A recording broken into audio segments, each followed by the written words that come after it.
morning.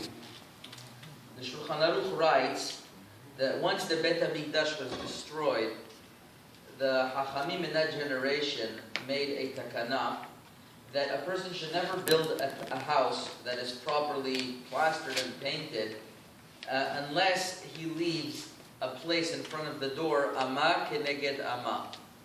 Unless he leaves a place, Ama keneged Ama. And the reason is, in order to remember the Bet HaMikdash. Many people don't do this nowadays. And the Prince Rabbi Shaul asks the question, why not? There's a halacha that you have to leave something. And if you go to Eretz Yisrael, many of the houses, you'll see they come in, they are very careful, the people in Eretz Yisrael, to leave a place that is not painted, Ama keneged Ama. So the Magen Avraham writes like this: a person is only obligated to do this remembrance of the Churban Bet HaMikdash when it was when something was built from the beginning, and therefore you have to leave an Ama. But if it was made by a non-Jew, the house was owned by a non-Jew, and you bought it from him, so that the Magen Avraham says that you do not have to make a remembrance.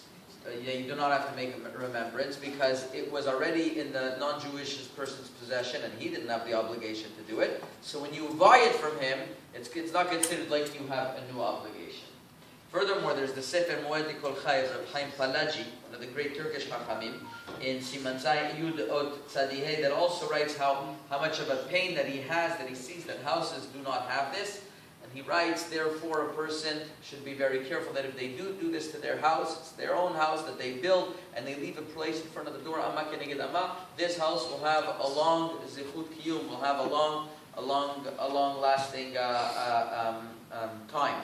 Now, the truth is like this: if a person doesn't do this because all types of reasons, the people at home they're not going to allow. Rabbi Lebhar says, in time of need, one could rely on the fact that if somebody paints over it a different color, that area, that could also be okay. I know that some people, what they do, to make it a little bit nicer, is they leave it totally bare, and they put a nice piece of glass in front of it that says, Yimishkachech Yerushalayim.